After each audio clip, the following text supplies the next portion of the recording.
صل على سیدنا شفیعنا حبیبنا مولانا محمد وآلہ وسلم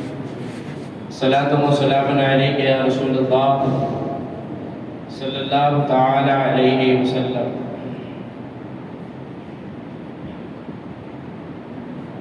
اللہ تبارک و تعالی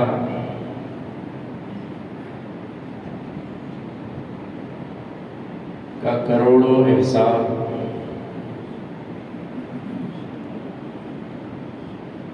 جس نے ہمیں پھر ایک مرتبہ رمضان المبارک ماہ سیام کی برکتوں سے بہرامر کیا، نوازا۔ ماہ سیام اپنی آب و تاب اور برکتوں کو لے کر ہمارے سروں پہ سایہ فیض ہو چکا۔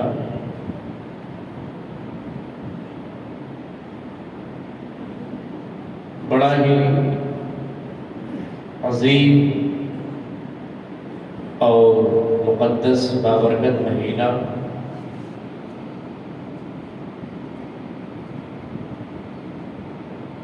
جس کی رحمتوں کا اور اس کی برکتوں کا ایک انسان صحیح معنوں میں اندازہ بھی نہیں لگا سکتا۔ آج پہلا روزہ اور شروعات ہوئی ہے تو سید الایام سے ہوئی ہے۔ جمعہ سارے دنوں کا سردار ہے اور رمضان شریف کی شروعات ہوئی ہے تو جمعہ کے دن سے ہو رہی ہے۔ آپ یقین جانیں، چند سال پہلے جب آپس میں اخوت، بھائی چارگی، خلوص لوگوں میں زیادہ رہتا تھا تو ہر انسان اس بات سے واقف ہے، رمضان شریف جیسے ہی آتا بالکل ماحول میں تبدیلی محسوس کی جاتی تھی۔ ایک عجیب سما ہوتا، کیفیت ہوتی، رحمت و انوار کی، ایسا لگتا بارش ہو رہی ہے۔ لیکن آپ اندازہ فرمائیں، دیکھیں، جو چند سال پہلے بات ہوا کرتی تھی آج وہ ہمارے معاشرے میں نظر نہیں آتی ہے۔ لوگوں کے اندر دنیا داری اتنی آتی جا رہی ہے اور دین کے حوالے سے جذبہ بہت ہی کم ہوتا جا رہا ہے۔ تو ظاہر ہے جب ایک انسان کے اندر سے دینداری کم ہوگی، دین کے تئیں جذبہ کم ہوتا جائے گا تو اثرات جو صحیح معنوں میں مرتب ہونے چاہیے وہ ہماری نگاہیں نہیں دیکھ سکیں گی۔ روزہ بڑی عظیم عبادت، رب ارشاد فرماتا ہے، ایمان والو تم پہ روزے فرض کیے گئے، صبح سے لے کے شام تک بھوکے پیاسے رہنا۔ ظاہر ہے یہ چیز نفس پہ گرا معلوم ہوتی ہے، شام گزرتی ہے تو اللہ تعالیٰ نے اپنے بندوں کو تسلی دی کہ اے میرے بندوں تمہیں گھبرانے کی ضرورت نہیں ہے، کما کتب علی الذین من قبلکم، یہ روزے صرف تم پہ ہی فرض نہیں، سابقہ انبیاء کرام کی امتوں پہ بھی فرض تھے، دیگر امتیوں پہ بھی فرض تھے، اس لیے تمہیں گھبرانے کی ضرورت نہیں ہے۔ یہ اور بات ہے، اس کی نوعیت بدلی ہوئی ہے اور اس کا بنیادی مقصد جو رب نے ذکر کیا، لعلکم تتقون، تاکہ اے میرے بندو تمہارے اندر تقویٰ پیدا ہو جائے، پرہیزگار تم بن جاؤ، تقویٰ شعاری کی کیفیت تمہارے اندر پیدا ہو۔ روزہ رکھنے کا مقصد اور بنیادی مقصد اللہ نے اس آیت کریمہ میں بیان فرمایا۔ مسلمانوں، ہر شریعت میں روزے فرض تھے، حضرت آدم علیہ نبینا علیہ الصلوۃ والتسلیم سے لے کر تمام سابقہ امتوں پہ روزے فرض کیے گئے تھے، نوعیت الگ الگ تھی۔ حضرت آدم جو سب سے پہلے نبی اور پیغمبر ہیں، ان کے اوپر، ان کی قوم پر ہر مہینے میں صرف 3 روزے، جسے ایام بیس کہتے ہیں، 13، 14 اور 15 تاریخ قمری حساب سے، یہ 3 روزے فرض ہوا کرتے تھے، مگر بعد میں یہ منسوخ ہو گئے۔ نبی کریم صلی اللہ تعالی علیہ وسلم نے جب ہجرت فرمائی، مکے سے آپ مدینہ تشریف لے گئے، تو آپ کی نگاہوں نے دیکھا مدینے میں رہنے والے یہودی یہ عاشورے کے دن کا روزہ رکھتے ہیں۔ وجہ کیا ہے؟ سرکار نے معلوم کیا اور پوچھا تو یہودیوں نے یہی جواب دیا تھا، اے محمد عربی صلی اللہ تعالی علیہ وسلم، یہ وہ دن ہے، ہم اس دن اگر روزہ رکھتے ہیں تو شکرانے کے طور پہ رکھتے ہیں، کیونکہ اسی دن اللہ رب العزت نے حضرت موسیٰ کو فرعون کے ظلم سے نجات عطا کی تھی۔ حضرت موسیٰ کی قوم کو فرعون کے ظلم سے رب نے بچایا تھا اور فرعون کو دریائے کلزم میں ڈبو دیا تھا، غرق کر دیا تھا۔ اس دن فرعونیوں سے حضرت موسیٰ کو نجات ملی، ان کے ماننے والوں کو نجات ملی۔ اس لیے آج عاشورہ کا دن ہے، وہ دن تھا، اس دن ہم لوگ شکرانے کے طور پہ روزہ رکھتے ہیں نجات ملنے کی وجہ سے۔ اللہ اکبر۔ نبی کریم صلی اللہ تعالی علیہ وسلم نے ارشاد فرمایا، نحن احق بموسیٰ منکم، حضرت موسیٰ سے تم سے زیادہ حقدار ہم ہیں۔ تمہارا عالم تو یہ ہے کہ تم حضرت موسیٰ پہ صحیح طور پہ ایمان بھی نہیں لاتے، تو نحن احق بموسیٰ منکم، حضرت موسیٰ سے سب سے زیادہ حقدار تو ہم ہیں، اس لیے عاشورہ کے دن روزہ فرض قرار دیا گیا، مگر اسی شریعت میں یہ روزہ منسوخ کر دیا گیا۔ ایام بیس کے روزے 13، 14 اور 15 کو جو رکھے جاتے تھے وہ فرض کیے گئے، مگر وہ بھی حکم کینسل کر دیا گیا، منسوخ ہو گیا، اور رمضان شریف کے 1 مہینے کے روزوں کو اللہ تبارک و تعالی نے امت مصطفیٰ پہ فرض قرار دے دیا۔ مگر اس میں بھی کچھ سہولت تھی، اور سہولت اب ہوئی ہے جس شکل میں یہ روزے آج ہم رہتے ہیں، ظاہر ہے جب یہ فرض ہوئے تو ایسی حالت میں نہیں تھے، بڑی پابندیاں تھیں۔ عزیزان ملت اسلامیہ، صبح سے لے کے شام تک صحابہ روزہ رکھتے، اور افطاری کا جب وقت آتا افطاری کر لیے، اور جیسی ہی نماز عشاء کے بعد سونے کے لیے گئے، یا تھکاوٹ کی وجہ سے اگر ایک جھپکی ہی آ گئی، آدمی بیٹھا ہے تھکا ماندہ ہے، کتنے ایسے صحابہ جو کھیتوں میں جا کے کام کرتے تھے، شام کو جب واپس تھک مان کر آتے،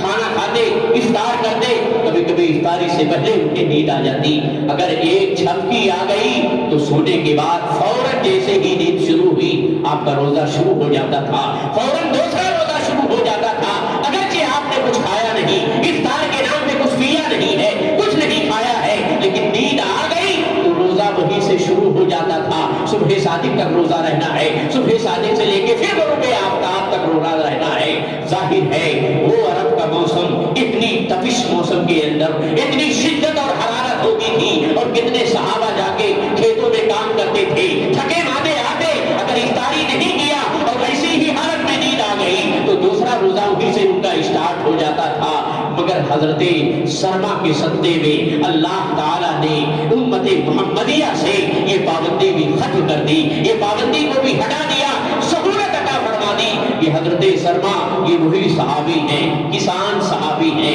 دن میں جا کے دن کی تمازت میں روزوں کی حالت میں رہ کے کھیت میں کام کرتے تھے، تپش برداشت کرتے، سورج اپنے شمال پہ ہوتا، مگر حضرت سرما کا عالم یہ ہے روزہ نہیں چھوڑتے تھے، اسی کیفیت میں دن میں کام کاج کرتے، کاروبار کرتے، کھیتی باڑی کرتے، اور شام کو ایسا ہوا ایک بار تشریف لائے، اہلیہ کو آواز دی افطاری کے لیے، وہ کھانے کے انتظام میں لگ گئی، مگر انتظام میں تھوڑی سی تاخیر ہوئی، تھوڑی سی دیر ہوئی، حضرت سلمہ کو اسی دوران نیند آ گئی، آنکھ لگ گئی۔ ان کی اہلیہ، ان کی بیوی کھانا لے کر افطاری کے لیے پہنچی، دیکھا صحابی رسول حضرت سلمہ سو چکے ہیں، ان پہ نیند کا غلبہ طاری ہو گیا ہے۔ اب جیسے ہی نیند طاری ہوتی تھی روزہ شروع ہو جاتا تھا۔ عالم یہ ہے حضرت سلمہ نے ابھی پانی بھی نہیں پیا ہے، کھجور بھی نہیں کھائی ہے، افطاری کے نام پہ ان کے حلق سے کچھ دانہ اور پانی نہیں گزرا ہے، نیند آ گئی تھکاوٹ کی وجہ سے، تھکے ماندے کھیت سے آئے، نماز مغرب ادا کی، اللہ اکبر، کچھ کھایا پیا نہیں، کھانے میں کیا تاخیر ہوئی، نیند آئی، ان کا روزہ دوسرا شروع ہو چکا ہے۔ اللہ نے یہ منظر دیکھا تو ایک صحابی کے صدقے میں نبی نے ایسا کرم فرمایا، اپنے محبوب کے صدقے میں صحابی رسول حضرت سلمہ کی وجہ سے اللہ نے امت محمدیہ سے یہ پابندی بھی ختم کر دی اور یہ اجازت دے دی، میرے محبوب کے ماننے والے اب صبح صادق تک کھا پی سکتے۔ جیسے ہی نیند آئی، نیند آنے کے بعد روزہ شروع نہیں ہوگا، نیند جب چاہے کھلے، صبح صادق تک ایک کلمہ پڑھنے والا روزے دار کچھ بھی کھا پی سکتا ہے، صبح صادق تک اجازت دے دی گئی۔ مگر مسلمان اس زمانے میں یہ پابندی بھی تھی، آج کہتے ہیں کھانے پینے اور عمل زوجیت سے رکے رکھنے کا نام روزہ ہے۔ اس زمانے میں پابندی تھی، یہ آسانی تو ہوئی، صبح صادق تک آپ کھا پی سکتے ہیں، مگر ایک شوہر رمضان شریف کے روزوں میں ایسی راتوں میں شوہر کو اجازت نہیں تھی کہ اپنی بیوی کے قریب جائے، قربت کی اجازت نہیں تھی، پابندی تھی، شوہروں کو اپنی بیویوں سے دور رہنا ہے 1 مہینہ۔ لیکن کچھ ایام گزرے، جب حضرت عمر کا یہ واقعہ پیش آیا اور سرکار کو علم ہوا تو اللہ تبارک و تعالیٰ نے حضرت عمر کے صدقے میں یہ پابندی بھی امت محمدیہ سے ہٹا دی، ختم کر دی۔ اب انسان چاہے تو قریب ہو سکتا ہے، لیکن روزے کا جو تقدس ہمارے ذہنوں میں تھا، صحابہ نے کیسے روزہ رکھا، اللہ اکبر، جب تک حضرت سلمہ کا واقعہ پیش نہیں آیا وہ پابندی نہیں ہٹائی گئی، روزہ پلک جھپکتے ہی شروع ہو جاتا تھا۔ کتنے تھکے مادے رہتے تھے، اللہ اکبر، 50 ڈگری 52 ڈگری کی تپش ہوا کرتی تھی، اور ایسے موسم میں صحابہ جا کے کھیتوں میں کام کرتے، اپنا کاروبار کام کاج کرتے، شام میں آ کے تھکے مادے افطار کیا تو کیا، اگر نہیں کیا نیند آ گئی، دوسرا روزہ شروع ہو گیا۔ اللہ نے صحابہ کی اس محنت کو دیکھا، ان کے معاملات کو دیکھا، رحم فرمایا، کرم فرمایا، اور کتنے صحابہ کے صدقے میں امت مصطفیٰ کے لیے اللہ رب العزت نے آسانیاں پیدا فرما دی۔ حضرت عمر کا واقعہ جب تک نہیں پیش آیا تھا، ایک انسان کو پابندی تھی بیوی سے قریب نہ جائے، لیکن جب یہ واقعہ پیش آیا تو پرمیشن دے دی گئی، اجازت دی گئی، ایسی مقدس راتوں میں بھی انسان اگر چاہے تو قریب ہو سکتا ہے، مگر قربان جاؤ وہ صحابہ کا روزہ تھا، ان کے وجود سے کوئی گناہ نہیں ہوتا تھا، گناہ کا تصور بھی نہیں کر سکتے تھے وہ۔ آج ہم اور آپ جس گناہ کا ارتکاب کر دیتے ہیں، جو گناہ ہم سے سرزد ہوتے ہیں، تھوڑی رسالت میں صحابہ کے ذہنوں میں اس گناہ کا تصور بھی نہیں ہوتا تھا، اور آپ اس کو بڑی آسانی سے کر دیتے ہیں، اور عالم یہ ہے ہمارا نفس بھی ملامت نہیں کرتا، ہمیں برا بھی نہیں لگتا کہ ہم نے روزہ رکھتے ہوئے ایسے مقدس مہینے میں، ایسی بابرکت راتوں میں، اتنے مبارک دن میں اس گناہ کا ہم نے ارتکاب کیا، اس کے ہم مرتکب ہوئے، ایسے عظیم گناہ ہم سے سرزد ہوئے، ہمارا ضمیر چھچھوڑتا نہیں ہے، ملامت نہیں کرتا ہے۔ وجہ یہ ہے اب گناہ کرتے کرتے ہمارا دل اتنا سیاہ ہو چکا ہے، اللہ اکبر، چاہے وہ رمضان شریف کا مہینہ ہو یا غیر رمضان کے ایام ہو، انسان وہ گناہ کرتا نظر آتا ہے، مگر اللہ ماشاء اللہ آبادی میں 80% لوگ ایسے ملیں گے جیسے ہی رمضان شریف اپنے ان ایام کو لے کر اللہ اکبر اپنی رحمتوں کو برکتوں کو سمیٹ کر ہمارے سروں پہ سایہ فگن ہوتا ہے، عبادت کا جذبہ ہمارے دل میں پیدا ہوتا ہے، تلاوت کے ہم کثرت سے اس کے قاری بن جاتے ہیں، تلاوت کرنے لگتے ہیں، کثرت سے مساجد میں تلاوت ہوتی ہے قرآن کی، ہمارے گھروں میں بھی تلاوت خواتین کیا کرتی ہیں، جذبہ عروج پہ ہوتا ہے عبادت کا، انہیں بھی معلوم ہے ایک ایسا مقدس بابرکت مہینہ ہے، اس میں ایک کا ثواب 70 گنا مولا زیادہ فرماتا ہے، ایک نفلی کام اگر بندے مومن کرتا ہے اللہ اسے فرض کا ثواب عطا فرماتا ہے، ایک فرض ادا کرتا ہے 70 فرضوں کا ثواب سے ادا کرتا ہے۔ میرے محترم، روزہ ایک ایسی عبادت ہے جس میں ریاکاری کا شائبہ بھی نہیں۔ ہر عبادت کے اندر نام و نمود ہو سکتا ہے، دکھاوا ہو سکتا ہے، آدمی نماز پڑھے اور اس کے دل میں یہ خیال آ گیا میں حالت نماز میں ہوں مگر مجھے کوئی دیکھ رہا ہے، ایک بڑے عالم کی مجھ پہ نظر ہے، ایک تقویٰ شعار کی مجھ پہ نظر ہے۔ اب یہ تصور جیسے ہی اس کے ذہن پہ آیا، اس نے اپنا قیام لمبا کر دیا، رکوع لمبا کر دیا، سجدہ دراز کر دیا، تو ظاہر ہے ریاکاری اسے کہتے ہیں، ریاکاری کا دخل ہو گیا۔ کسی کو دکھانے کے لیے آپ نے قیام کو لمبا کر دیا، رکوع دراز کر دیا، سجدے کو لمبا کر دیا، اور کچھ قاعدے سے ڈھنگ سے نماز پڑھنے لگے، اللہ اکبر، تعدیل ارکان کی ادائیگی صحیح معنوں میں کرنے لگے کسی اور کو دکھانے کے لیے، یہی ریاکاری ہے، یہ نام و نمود ہے۔ تو ہر عبادت میں ریاکاری ہو سکتی ہے۔ زکوٰۃ آپ نے کسی کے سامنے کسی کو دی اور چند جملے تعریف کی وہ آپ کے لیے کر دیے، آپ کا نفس خوش ہو گیا، نفس ودا ہو گیا، اللہ اکبر، پھر فلاں میری تعریف کر رہا ہے، تو ظاہر ہے اس طرح کے معاملات دیگر عبادتوں میں آتے ہیں جس میں نام و نمود ہو سکتا ہے، ریاکاری ہو سکتی ہے، مگر روزہ ایک ایسی عبادت ہے جس میں ریاکاری کا دخل نہیں ہے، ریاکاری اور نام و نمود کا شائبہ بھی نہیں ہے۔ اگر انسان ظاہر نہ کرے کہ میں روزہ سے ہوں تو وہ جانتا ہے، اس کا رب جانتا ہے، کوئی تیسرا نہیں جانتا ہے بھلا انسان روزے سے ہے یا نہیں ہے۔ ایک باطنی عبادت جو صرف اور صرف اللہ اس کے رسول کی رضا کے لیے، تو دیگر اعمال میں، دیگر عبادتوں میں، اعمال صالحہ میں، صدقات و خیرات میں، زکوٰۃ کی ادائیگی میں نام و نمود کا شائبہ ہو سکتا ہے، ریاکاری ہو سکتی ہے، دکھاوا ہو سکتا ہے، اور آج یہ چیزیں ہمارے اندر کثرت سے پائی بھی جاتی ہیں۔ بہت کم ایسے ملتے ہیں جنہیں زکوٰۃ ادا کرنا ہو تو داہنے ہاتھ سے دے بائیں ہاتھ کو خبر نہ ہو، یہ معاملہ بہت کم لوگوں میں ہے۔ جہاں نام ہو، نام لیا جا رہا ہو، وہاں سرے فہرست نظر آتے ہیں، سب سے زیادہ ان کے نام کا چندہ رہتا ہے، کیونکہ عوام کو علم ہوگا، ہمارے نام کا چرچا ہوگا۔ مگر نبی ارشاد فرماتے ہیں تم صدقہ و خیرات کرو، عالم یہ ہو تمہارا کہ داہنے ہاتھ سے دو تو بائیں ہاتھ کو خبر نہ ہو، خود اسی انسان کے بائیں ہاتھ کو خبر نہ ہو۔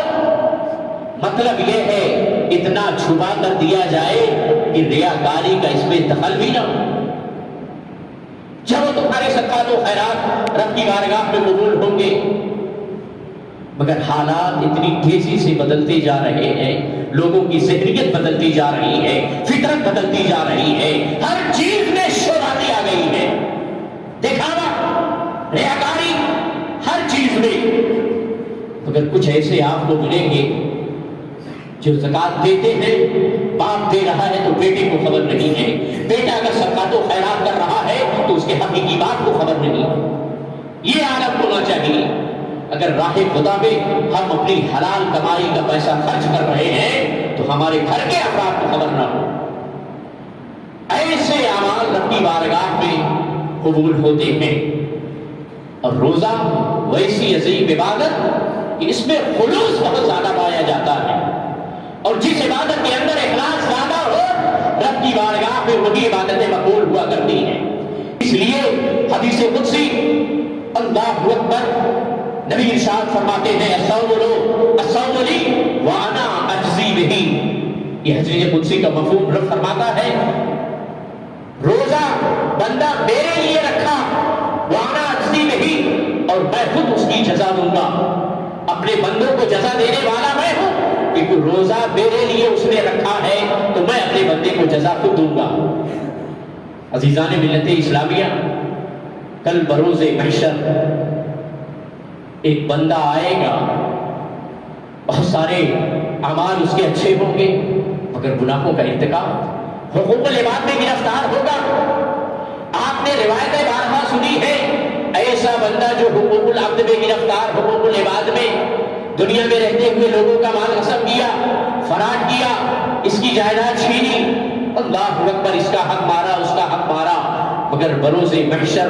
قیامت کے دن ایسا انسان جہاں ایک طرف نیکیاں ہی نیکیاں ہیں مگر وہی بندہ حقوق العباد میں بھی گرفتار ہے۔ عالم یہ ہے، فرشتے عرض کریں گے مولا یہ بندہ حقوق العباد میں گرفتار ہے، لوگوں کو وہ جن کا حق چھینا ہوگا دنیا میں ان کی لائن لگی ہوگی اپنا حق لینے کے لیے، اپنے حقوق کو وصول کرنے کے لیے لائن ہوگی۔ فرشتے عرض کریں گے مولا یہ تمام وہ بندے ہیں اس نے دنیا میں رہتے ہوئے ان کے حقوق کی پامالی کیا ہے، ان کا مال غصب کیا ہے، ان کی جائیداد کو چھینا ہے، ان کے حقوق کو پامال کیا ہے، یہ اپنا حق لینے کے لیے آج حاضر ہے، لائن میں کھڑے ہوئے ہیں۔ رب ارشاد فرمائے گا اے میرے فرشتوں اس کی نیکیاں اٹھا کر ان میں تقسیم کر دی جائے، ان کی نیکیوں کو جس کا حق جیسا چھینا ہے چھوٹا بڑا اسی مراتب کے حساب سے اس کی نیکیاں لوگوں میں حقوق جن کا حق اس نے چھینا ہے ان کے مابین تقسیم کر دی جائے، انہیں دے دی جائے۔ اللہ اکبر، ساری نیکیاں دے دی جائیں گی مگر رب فرمائے گا وہی بندہ جو پوری پابندی سے روزہ رکھتا تھا، روزہ ایک ایسی عظیم عبادت ہے، رب فرمائے گا الصوم لی وانا اجزی بہ، اس نے دنیا میں رہ کر روزہ میرے لیے رکھا تھا اور میں خود اپنے بندے کو جزا دینے والا ہوں۔ اس لیے روزہ ایک ایسی عظیم عبادت ہے جہاں نماز پہ جو ثواب ہمیں ملا تھا، زکات دینے میں جو ثواب ملا تھا، حج کی ادائیگی میں جو ثواب ملا تھا، اعمال صالحہ کرنے میں جو ثواب ملا تھا، صدقات و خیرات رمضان شریف کے مہینے میں ہم نے کیا یا دوسرے ایام میں کیا، وہ ثواب ہمارے نامہ اعمال میں درج ہے۔ یہ ساری نیکیاں حقوق العباد میں گرفتار شخص کے نامہ اعمال سے نکال کر حق والوں میں بانٹ دی جائیں گی، چھین کر جو لیا تھا اس نے دے دی جائیں گی۔ مگر روزہ ایک ایسی عظیم عبادت ہے، رب فرمائے گا روزہ ایک ایسی عظیم عبادت ہے، اس کا ثواب میں نے اپنے اس بندے کو جو دیا ہے وہ کسی کو نہیں دینا، کیونکہ اس نے روزہ میرے لیے رکھا تھا اور میں خود اپنے بندے کو جزا دینے والا ہوں۔ مسلمانوں، تو روزہ ایک بڑی ہی عظیم بابرکت عبادت جہاں ساری نیکیاں بروز قیامت ختم ہو جائیں گی، مگر روزے میں جو ثواب انسان کو رب قدیر مرتب فرماتا ہے، عطا فرماتا ہے، وہ ثواب کسی کو نہیں دیا جائے گا۔ وجہ یہی ہے سارے اعمال میں، سارے نیک اعمال میں ریاکاری ہو سکتی ہے مگر روزہ ایک ایسی باطنی عبادت ہے جس میں نام و نمود کا، دکھاوے کا، ریاکاری کا شائبہ بھی نہیں ہے۔ وہ جانتا ہے، اس کا رب جانتا ہے، اگر صاحب روزہ رکھنے والا نہ بتائے میں روزے سے ہوں، کسی دوسرے فرد کو خبر نہیں ہوگی، بند کمرے میں ہے، کھانے موجود ہیں، معقولات و مشروبات موجود ہیں، اگر چاہے شکم سیر ہو سکتا ہے، آسودہ ہو سکتا ہے، اپنی پیاس بجھا سکتا ہے، مگر اسے معلوم ہے میں روزہ رکھ کے لیے رہتے ہوں اس بند کمرے میں، کوئی دیکھے نہ دیکھے مگر جس کے لیے، جس نے مجھے پیدا کیا ہے، جس کی عبادت کے لیے میں نے روزہ رکھا ہے، وہ رب تو دیکھ رہا ہے، وہ وہی ایسا ہے، ایسا دیکھنے والا ہے، کوئی انسان اس سے چھپ نہیں سکتا ہے، چاہے دن کے اجالے میں ہو، رات کی تاریکی میں ہو، حجرے کے باہر ہو، بند کمرے میں ہو، رب اس کو دیکھ رہا ہے۔ اس لیے انسان معقولات و مشروبات موجود ہیں، طرح طرح کی غذائیں موجود ہیں، مگر ہاتھ اسی لیے نہیں لگاتا صبح صادق سے لے کے غروب آفتاب تک ایک بندہ مومن روزہ رکھتا ہے تو صرف اپنے رب کی رضا کے لیے رکھتا ہے۔ عزیزان ملت اسلامیہ، روزہ یقیناً ایک باطنی عبادت اور ایک ایسی عظیم عبادت، حدیث قدسی دوسری الصوم لی وانا اجزی بہ، بندہ روزہ میرے لیے رکھا اور میں اس کو جزا نہیں بلکہ خود اس کی جزا میں ہوں، یہ رب فرماتا ہے وانا اجزی بہ، میں اس کی جزا ہوں۔ تو آپ اندازہ فرماؤ کسی بھی نیک عمل کے کرنے پر اللہ نے، اس کے محبوب نے اتنی عظیم بشارت نہیں دی ہے جتنا روزہ رکھنے والوں کو دی ہے۔ جنوب ہند میں آج عالم یہ ہے، موسم تو آج مان لو سخت ہو رہا ہے مگر چند سال پہلے پورا رمضان شریف کے پورے ایام، پورا مہینہ ٹھنڈیوں میں گزرتا تھا، موسم سرد رہتا تھا، کبھی پیاس لگتی ہی نہیں تھی، ٹمپریچر اتنا ہلکا رہتا تھا، انسان صبح صادق سے لے کے غروب آفتاب تک بھوکا پیاسا ہے مگر وہ احساس نہیں ہو رہا ہے۔ لیکن ہم نے یو پی کی سرزمین میں اپنے بچپن میں دیکھا ہے ایسے 14 گھنٹے کے روزے، تمازت کا یہ عالم، شدت اور حرارت کا یہ عالم بزرگوں کو دیکھا ہے، اپنے سے زیادہ عمر والوں کو لوگوں کو بچپنے میں دیکھا گیا ہے، جب دھوپ کی تمازت ہوتی، ظہر کا ٹائم یا ظہر سے پہلے کا ٹائم ہوتا، ایسی شدت کی سورج کے اندر اتنی تمازت اور حرارت ہوتی تھی، روزہ رہتے تھے، کبھی چھوڑتے نہیں تھے، کبھی کبھی کاٹن کے کپڑے کو تہ کر کے بھیگا کر کے اپنے جسم پہ ڈال لیا ہے، اپنی پیشانی پہ ڈال لیا ہے، مگر روزہ توڑا نہیں ہے۔ اور آج عالم یہ ہے، آسانیاں ہوتی جا رہی ہیں، ہم اپنے گھر میں سہولیات کرتے جا رہے ہیں، آسائش کے سارے چیزیں ہم نے گھر میں مہیا کر لی ہیں، کبھی کبھی کاروبار کے لیے باہر نکلتے ہیں، مگر عالم یہ ہے یہاں پہ جنوب ہند میں کثرت آپ کو ایسی ملے گی جو روزہ نہیں رکھتے ہیں۔ باقاعدہ ہم نے دیکھا ہے دسترخوان ناشتے میں لگایا جاتا ہے، دوپہر میں کھانے کے لیے دسترخوان بچھایا جاتا ہے۔ یہ مسلمان ہیں جنہیں دیکھ کے شرمائے بولو، ہم نے اپنی عادت ایسی بگاڑ رکھی ہے، ایک مہینہ روزہ رب نے ہمارے اوپر فرض قرار دیا، اور ظاہر ہے اگر کسی عبادت کو رب قدیر نے امت مصطفیٰ پہ فرض قرار دیا ہے تو اس کے پیچھے کوئی نہ کوئی بنیادی مقصد ہوا کرتا ہے۔ تمہارے اندر تقویٰ پرہیزگاری آ جائے، تم متقی بن جاؤ، تقویٰ شعار بن جاؤ۔ ایک مہینہ اگر اس مہینے کا ادب و احترام کرتے ہوئے صبح صادق سے بھوکے پیاسے رہے، اپنے اعضائے جوارح سے کوئی بھی گناہ کا ارتکاب تمہارے اندر نہیں ہوا، تو اللہ اتنا بڑا کریم ہے، وہ ایسا رحیم ہے جہاں وہ گناہوں کو بخش دیتا ہے۔ اسی ایک مہینے کی تقویٰ پرہیزگاری کے صدقے میں رب کی بارگاہ سے امید یہ ہوتی ہے انسان کو، وہ آئندہ بھی تمہیں تقویٰ پر متقی و پرہیزگار بنا دیتا ہے۔ جس طرح انسان رمضان بھر تقویٰ پرہیزگاری کرتا ہے، اذان جیسے ہوئی مسجد کی طرف اس کے قدم بڑھتے نظر آتے ہیں، سارے کاروبار کو روک دیا۔ لیکن کیا رمضان شریف سے آنے سے پہلے یہ تیزی تھی؟ عبادت کا یہ جذبہ ہمارے اندر تھا؟ ایسے ہمارے معاملات تھے؟ نہیں، مگر اللہ وہ دلوں کو پھیرنے والا ہے، جب چاہتا ہے بندوں کے دلوں کو نرم کر دیتا ہے، اپنی عبادت کی طرف مائل کر دیتا ہے، پھیر دیتا ہے۔ تو رمضان شریف ایک ایسا بابرکت مقدس مہینہ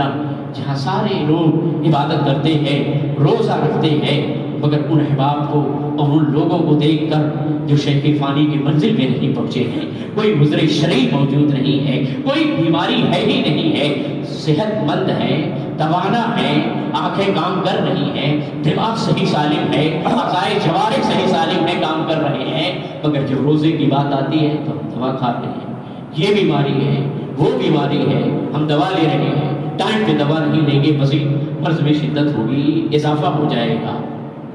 یہ سارے حیلے بہانے صرف رمضان میں وہ کرتے ہیں۔ شریعت نے آسانی پیدا کی ہے اپنے محبوب کی امت کے لیے، شریعت کسی بھی موڑ پہ پہنچنے کے بعد امت مصطفیٰ کے لیے سختی نہیں رکھی ہے۔ مسائل جب آپ مسائل پہ غور کریں گے، علماء سے معلوم کریں گے تو اس نتیجے پہ پہنچیں گے شریعت نے ہر معاملے میں آسانی ہی آسانی پیدا کی ہے۔ لیکن مسائل تو سیکھیں ہم، جان بوجھ کر ایک روزہ جیسا کہ میں نے گزشتہ جمعہ بتایا، آج انسان جان بوجھ کے روزہ نہیں رکھتا، کوئی عذر شرعی نہیں ہے، کوئی بیماری نہیں ہے، بس یوں ہی 29 کا شاد اگر ہونے والا ہو تو دل میں یہ خیال ہوتا ہے یہ 30 کا مہینہ ہو جائے، ایک دن اور کھا پی لیں، کل سے روزہ رہے گا، ایک دن اور انتظار کرتا ہے کھانے پینے کے لیے، ایک دن اور ہمیں میسر آ جائے۔ اتنا عظیم بابرکت مہینہ رب بار بار قرآن میں تاکید فرما رہا ہے۔ محمد عربی صلی اللہ تعالی علیہ وسلم نے کیسے صحابہ کو سوارا، رمضان کی فضیلت کے حوالے سے، اس کی خوبیوں کے حوالے سے ان کے ذہن کو آراستہ کیا۔ اور ہمارا مزاج یہ ہے، صبح میں دسترخوان لگ رہا ہے، ناشتہ کر رہے ہیں، دوپہر میں لگ رہا ہے، کھانا کھا رہے ہیں، اور ایام میں صرف دوپہر میں کھاتے تھے، ناشتہ کبھی کیا کبھی نہیں کیا، مگر روزے میں اتنی پابندی سے دسترخوان لگایا جا رہا، ناشتہ کریں۔ یہ عالم ہے جب اپنی قوم کے اندر اتنا ڈھیٹ پن آ جائے گا، اتنی بے عمل ہو جائے گی عوام، تو ظاہر ہے گناہ عذاب قہر خدا ہم پر مسلط نہیں ہوں گے تو پھر کس قوم پہ ہوں گے؟ روزہ نماز ظاہر ہے امت مسلمہ پہ فرض کیے گئے، یہ ہمارا نفل فریضہ ہے، اسے ادا کرے۔ ہم فرض ادا نہیں کرتے، نمازوں کی پابندی نہیں کرتے، بنداس بازاروں میں کھاتے پھرتے ہیں، ہوٹلوں میں کھاتے پھرتے ہیں۔ جن ہوٹلوں میں کہیں بھی پردہ لگتا تھا، رمضان شریف آتا ہے تو ایسے مسلم ہوٹلوں میں پردہ لگا ہوا نظر آتا ہے جسے پردے کی کبھی توفیق اپنے گھر میں پردہ نہیں لگایا، اپنے ہوٹل میں نہیں لگایا، مگر رمضان شریف کا پہلا روزہ آیا تو اپنے گھر پہ پردہ لگا دیا، اپنے ہوٹل پہ پردہ لگا دیا تاکہ کھانے والے آرام سے اطمینان سے بیٹھ کر کھائیں ہوٹل میں۔ یہ عالم ہے مسلم ہوٹلوں کا، پردہ کبھی گھر میں نہیں لگایا، ہوٹل پہ نہیں لگایا، رمضان شریف جیسے آیا ہوٹلوں پہ پردہ لگ گیا۔ کوئی ہم گناہ کی دعوت دے رہے ہیں خود، ایک مہینہ تم ہوٹل بند کر دیتے، شام کے وقت کھولتے، رزاق تو وہ ہے، پیدا کرنے والی ذات خدا کی ہے۔ جب تم اپنے ماں کی شکم میں تھے، اپنی ماں کی شکم میں پرورش پا رہے تھے تو فرشتہ مقرر کیا جاتا ہے، اسی وقت روزی لکھ دی جاتی ہے، کس بندے کی کتنی عمر ہے اسی شکم مادر میں لکھا جاتا ہے۔ یہ نیک وقت ہوگا، یہ بد وقت ہوگا، یہ بھی لکھا جاتا ہے۔ یہ دنیا میں جانے کے بعد کتنا کمائے گا، اس کے حصے میں کتنے رشتے ہیں، اسی وقت شکم مادر میں لکھا جاتا ہے۔ پھر دنیا میں آنے کے بعد انسان پریشان کیوں ہوتا ہے؟ یہ پریشان ہونے کی ضرورت کیوں ہے؟ کوشش کا، جائز ذرائع کا، جائز طریقے کا تمہارا عمل دخل ہے۔ تم جائز کاروبار کے لیے، اس کے فروغ کے لیے کوششیں کرو۔ نبی کا یہی مشن تھا، اپنے صحابہ کو تعلیم دی تھی، تم کوشش کرو جائز طریقے سے۔ تدبیر کا دخل ہے، کوشش کا دخل ہے، مگر جتنا روزی تمہارے حصے میں لکھی ہوئی ہے شکم مادر میں، وہ تمہیں مل کر رہے گی، وہ تم سے کوئی چھین نہیں سکتا ہے۔ مسلمانوں، اس لیے کاروبار کی تگ و دو میں، کسب معاش کے سلسلے میں انسان آج ضرورت سے زیادہ پریشان ہوتا ہے تو کبھی کبھی وہ غلطیاں بھی کر بیٹھتا ہے جس کی شریعت نے اجازت نہیں دی ہے، یعنی ناجائز طریقہ اپناتا ہے۔ اور عالم یہ ہوتا ہے چاہے رمضان کا مہینہ